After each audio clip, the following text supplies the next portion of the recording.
Hello दोस्तों, आप सभी का स्वागत है अपने यूट्यूब चैनल पे। दोस्तों आज हम सीटेट ईवीएस के 6 फरवरी 2023 के पेपर का एनालिसिस करेंगे। दोस्तों यदि वीडियो पसंद आए तो मेरे चैनल को लाइक शेयर और सब्सक्राइब कीजिएगा। पहला प्रश्न है, निम्नलिखित में से वह युगल चुनिए जो हमारे देश के एक राज्य और एक केंद्र शासित प्रदेश से मिलकर बना है। इस प्रश्न का उत्तर होगा ऑप्शन ए मणिपुर, जम्मू और कश्मीर।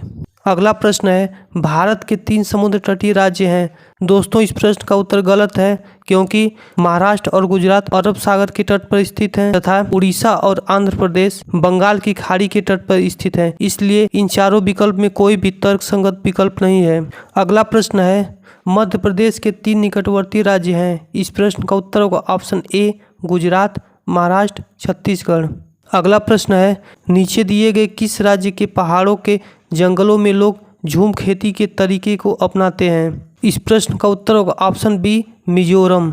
इम्पॉर्टेंट पॉइंट है, झूम कृषि एक प्रकार की स्थानांतरण कृषि है। यह पूर्वोत्तर भारत में सबसे सामान्य प्रकार की कृषि पद्धति है। इसे स्लेड एंड बर्न कृषि भी कहा जाता है। इसे आग परती कृषि के नाम से भी जाना जाता है। अगला प्रश्न है, हमारे देश में पाए जाने वाले सामान्य पक्षियों का एक युगल श्रेष्ठ होता है जो हमारी तुलना में वस्तु को 4 गुना अधिक दूरी से स्पष्ट देख सकते हैं। इस प्रश्न का उत्तर होगा ऑप्शन डी चील और बाज। दोस्तों आइए जानते हैं कुछ पक्षियों एवं उनके घोंसले के बारे में। पहला है कबूतर। कबूतर कैक्टस पादप या एक मेहंदी बाड़ा पत्ती के कांटे के बीच अपने घोंसले बना देता है। अगला पॉइंट है कौवा। यह पेड़ की सबसे ऊंची डाली पर अपना घोंसला बनाता है। कोयल। यह अपना घोंसला नहीं बनाता, वह कौवे के घोंसले में अंडे देता तथा कौवा अपने अंडे के साथ साथ कोयल के अंडे को भी सेता है। चील। चील सबसे ऊंचे पेड़ पर घोंसला बनाता है। इसका घोंसला 4 से 5 फीट चौड़ा होता है। अगला है फाख्ता पक्षी। कैक्टस नागफनी के कांटों के बीच अपना घोंसला बनाती है। अगला है बाज। बाज के घोंसले हमेशा बहुत ऊंचे लंबे वृक्ष पर ही देखे जाते। यह सुंदर और बहुत खूबसूरत घोंसले नहीं बनाता, सामान्य रूप से झाड़ और सूखी लकड़ियों से अपना घोंसला बनाता है। अगला है मच्छरों द्वारा होने वाले 2 रोगों का समुच्चय चुनिए। इस प्रश्न का उत्तर होगा ऑप्शन डी डेंगू और चिकनगुनिया। दोस्तों मियादी बुखार जिसे टाइफाइड कहते हैं, यह दूषित पानी के पीने से होता है तथा हैजा रोग भी दूषित पानी के पीने से होता है। अगला प्रश्न है, पहाड़ी क्षेत्रों की किस लड़की ने अपना राज्य के अधिकांश घरों के बारे में निम्नलिखित विवरण दिया। हमारे यहाँ वर्षा बहुत होती है और हिमपात भी होता है। जब ठंड अधिक होता है तब धूप में बैठना अच्छा लगता है। हमारे घर पत्थर अथवा लकड़ी के बनाए जाते हैं। हमारे घर की छतें ढालू होती हैं।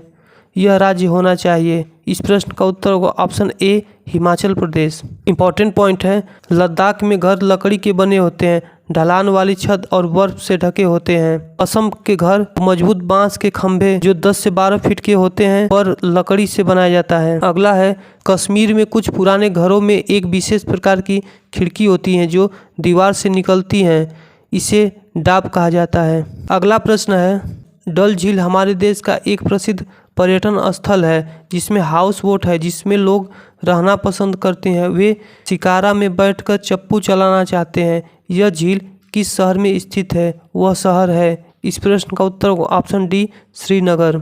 इम्पॉर्टेंट पॉइंट है। दोस्तों आइए जानते हैं कुछ प्रमुख झील एवं उनसे संबंधित राज्य के बारे में। डल झील जो कि जम्मू कश्मीर में स्थित है। वुलर झील जो कि जम्मू कश्मीर में स्थित है। यह भारत की सबसे बड़ी मीठे पानी की झील है। अगला है बैरीनाग झील जो कि जम्मू कश्मीर में स्थित है। अगला है मानस बल झील जम्मू कश्मीर में स्थित है। राजसमंद झील राजस्थान में स्थित है। पिछौड़ा झील राजस्थान में स्थित है। अगला है सांभर झील राजस्थान में स्थित है। यह थार मरुस्थल के पूर्वी हिस्से में खारे पानी की झील है। अगला प्रश्न है, मच्छर प्रायः हमें परेशान करते हैं, अंधेरे में भी वह हमें ढूंढ सकते हैं। इस प्रश्न का उत्तर होगा ऑप्शन डी पैरों के तलवे की गंध और हमारे शरीर की गर्मी से। अगला प्रश्न है, नीचे दी गई पहेली को हल कीजिए। पहेली है, कूटी जाती पीसी जाती भोजन तीखी खूब बनाती, खाने में ज़्यादा होने पर मुंह से निकले शीशी, आँख और नाक से निकले पानी, याद दिला दूं नानी, सोचो सोचो कौन हूँ मैं, जल्दी बोलो कौन हूँ मैं। दोस्तों इसका हल है लाल मिर्च। अगला प्रश्न है, राजस्थान के रेगिस्तान इलाकों में मुख्यतः पाए जाने वाले खेजड़ी वृक्ष के विषय में नीचे दी गई कथनों पर विचार कीजिए। दोस्तों इस प्रश्न का सही उत्तर होगा ए, बी और ई। इस वृक्ष को उगाने के लिए अधिक जल की आवश्यकता नहीं होती। यह वृक्ष बहुत उपयोगी है। इसकी छाल से दवाइयाँ बनाई जाती और फलों को खाना पसंद करते हैं। तथा ई है, इस क्षेत्र के जानवर इस वृक्ष की पत्तियों को खाना पसंद करते हैं। दोस्तों आइए जानते हैं खेजड़ी वृक्ष के बारे में। यह पेड़ रेगिस्तानी इलाकों में खूब पाया जाता है। इसे ज़्यादा पानी की ज़रूरत नहीं होती। इस पेड़ की छाल दवा के काम आती है। इस पेड़ की फलियों की सब्जी भी बनाई जाती। इसकी पत्तियां वहां पर रहने वाले जानवर खाते हैं। दोस्तों आइए जानते हैं खेजड़ी गांव के बारे में। खेजड़ी गांव का नाम यहाँ उगने वाले खेजड़ी के पेड़ों पर पड़ा। इस गांव के लोग यहाँ पाए जाने वाले पेड़ पौधे और जानवरों का बहुत ध्यान रखते थे। उन्होंने यह विचार रखा कि पौधे और जानवर हमारे बिना जीवित रह सकते, लेकिन हम उनके बिना जीवित नहीं रह सकते हैं। दोस्तों आइए जानते हैं अमृता देवी बिश्नोई के बारे में। अमृता देवी बिश्नोई खेजड़ी गांव की निवासी थी। उन्होंने 1730 ईस्वी में अपने गांव के पेड़ों को जोधपुर के महाराजा द्वारा काटे जाने से बचाने के लिए अपनी 3 पुत्रियों के साथ अपने जीवन का बलिदान दे दिया। उनके साथ 363 अन्य बिश्नोइयों ने भी नेक कार्य करने के लिए अपनी जान दे दी। अगला प्रश्न है, निम्नलिखित में से वह राज्य चुनिए जहाँ के लोग नारियल के तेल में पकी तली समुद्री मछली खाना पसंद करते हैं। इस प्रश्न का उत्तर होगा option A, Goa. Important point है। दोस्तों आइए जानते हैं प्रमुख राज्यों के व्यंजन के बारे में। राजस्थान का प्रसिद्ध व्यंजन है चूरमा, बाटी, मलाई, घेवर। जम्मू और कश्मीर का प्रसिद्ध व्यंजन है कहवा, राजमा, भेड़ का मांस। पश्चिम बंगाल का प्रसिद्ध व्यंजन है रसगुल्ला, संदेश, झींगा मछली। केरल का प्रसिद्ध व्यंजन है टेपियोका, अवियल। गुजरात का प्रसिद्ध व्यंजन है खांडवी, लेमन राइस, ढोकला।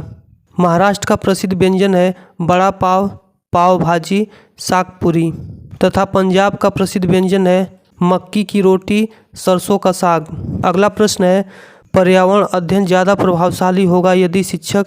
इस प्रश्न का उत्तर होगा ऑप्शन सी, विभिन्न अर्थपूर्ण और महत्वपूर्ण सीखने के संसाधनों का प्रयोग करता या करती हैं। अगला प्रश्न है, पर्यावरण अध्ययन को एकीकृत करने की आवश्यकता क्यों है। इस प्रश्न का उत्तर होगा ऑप्शन ए, क्योंकि बच्चा खंडित बातों के बजाय संपूर्णता में बातों को आसानी से समझता है।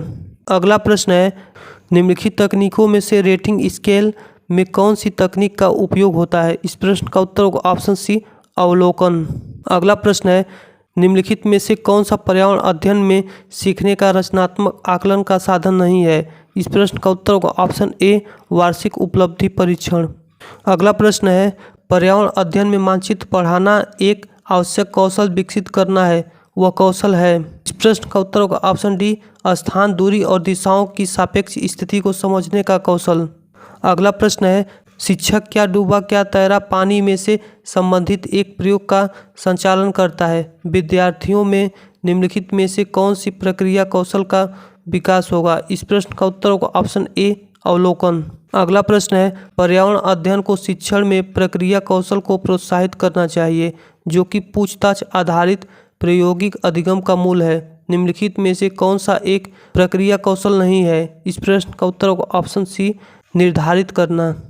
अगला प्रश्न है, ईबीएस का एक शिक्षाप्रद क्रियाकलाप होना चाहिए। इस प्रश्न का उत्तर होगा ऑप्शन ए, वास्तविक जीवन पर आधारित और विद्यार्थियों के लिए आनंददायक। अगला प्रश्न है, क्रियाकलाप आधारित अधिगम के अभ्यास में सम्मिलित निम्नलिखित चरणों को सही क्रम में व्यवस्थित कीजिए। दोस्तों इस प्रश्न का सही क्रम है CADB, योजना बनाना, क्रियाकलाप का संचालन करना, प्रक्रम पर विचार करना तथा दोहराना। अगला प्रश्न है, ईबीएस पाठ्यचर्चा का आधार वाक्य है। इस प्रश्न का उत्तर होगा ऑप्शन सी, सामाजिक रचनावाद सिद्धांत। अगला प्रश्न है, ईबीएस के शिक्षण अधिगम में प्रयोजना लाभकारी है क्योंकि। इस प्रश्न का उत्तर होगा ऑप्शन डी, यह कार्य अनुभव एवं अभिसारी चिंतन के अवसर प्रदान करता है। अगला प्रश्न है, समस्या समाधान में सम्मिलित या निहित चरणों को सही क्रम में व्यवस्थित कीजिए। दोस्तों व्यवस्थित क्रम है ADBC।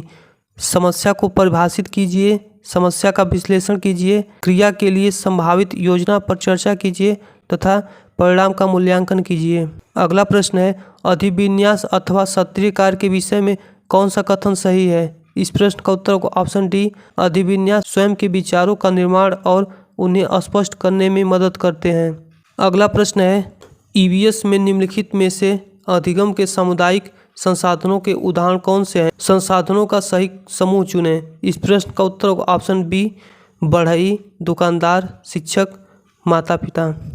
यदि आपको ज्ञात हो जाए कि आपकी कक्षा में कई विद्यार्थी बहुत होनहार तथा बुद्धिमान हैं, तब आप ऐसे विद्यार्थी को कैसे पढ़ाएंगे? इस प्रश्न का उत्तर होगा ऑप्शन डी, उन्हें समृद्ध पाठ्य चर्चा का उपयोग कर पढ़ाया जाएगा। दोस्तों मिलते हैं अगले वीडियो में, तब तक के लिए धन्यवाद।